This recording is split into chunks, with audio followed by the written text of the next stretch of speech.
most heroic thing we can do now. Let's look the truth in the face.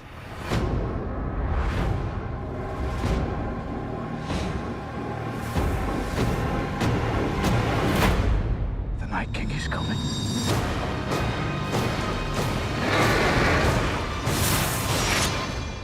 The dead are already here.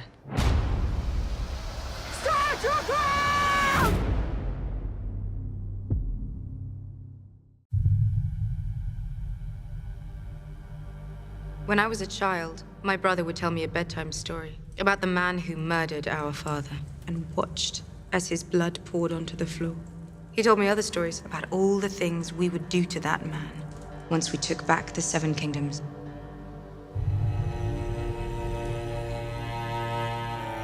When Jaime shows up to Winterfell, it's very difficult for almost anybody to know how to feel about it. On the one hand, Dany looks at him as this is the person who murdered her father, and even if she has come to terms with who her father was and what her father really was, it probably doesn't entirely erase the sting of her father's murderer showing up on her doorstep. Your sister pledged to send her army north. I don't see an army. She never had any intention of sending her army north. Tyrion has made a number of mistakes now, and Dany's really at the end of her patience because she has a lot of fondness and respect for Tyrion, but many of his plans have really gone awry. And now Jaime Lannister's here, but not with the Lannister army. Your Grace, I know my brother. Like you knew your sister. Tyrion can't really fight back because he knows she's right. I mean, he really did make a grievous mistake. If Tyrion has a flaw, he's a very clever man, but sometimes clever people overestimate their own cleverness. You don't know me well, Your Grace, but I know Sir Jaime. He is a man of honor. For Brienne, I think she's in love with someone who doesn't realize that she is because that kind of experience hasn't been a part of her life. She's feeling things that she can't really process because she never grew up in a world where those things were an option. She's so used to Jaime taunting her and being the kind of nasty Jaime Lannister of old that she's just suspicious at first that he's playing her and that he's gonna reveal his true intent. I'm not the fighter I used to be, but I'd be honored to serve under your command, if you'll have me. He really believes in her as a soldier and he wants to be there next to her, so I think she's really shocked by his sincerity. Lady Sansa, I was hoping we could speak alone.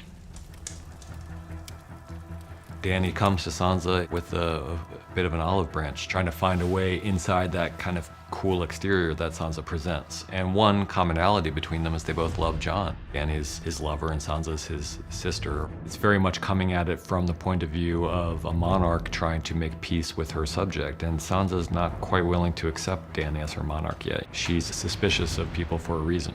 What about the North? It was taken from us. We took it back, and we said we'd never bow to anyone else again. What about the North? She's had too many hard experiences not to be suspicious of people, and she sees Dany as possibly a tyrant, as someone who's has a lot of power and is seeking to get even more. They're coming. We can't beat them in a straight fight. So what can we do? In the War Council scene, there's a lot going on under the surface. The most important thing about that scene is understanding the lay of the land and understanding what their intentions are, what their plans are, what their expectations are, so we know what we're looking at. The Night King made them all. They follow his command. If he falls,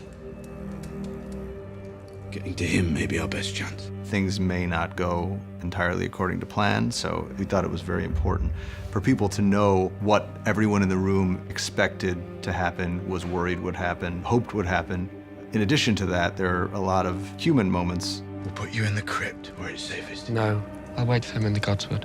We're not leaving you alone out there. He won't be. I'll stay with him.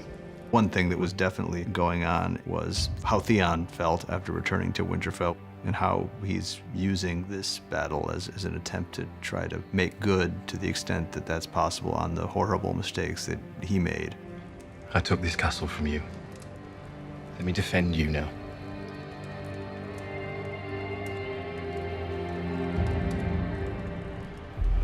You're not the knight?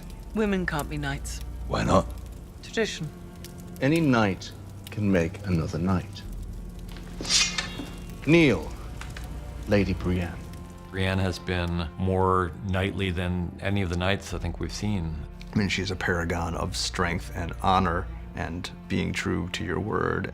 When Jaime knights her, it's a general kind of validation she's wanted her whole life. But even more importantly, it's the acceptance and validation of Jaime, who she obviously has feelings towards that she's never really come to terms with or even allowed to bubble to the surface of her consciousness, but they're there all the same, and we can see all of those things swirling. Sir Brienne of Tarth, Knight of the Seven Kingdoms.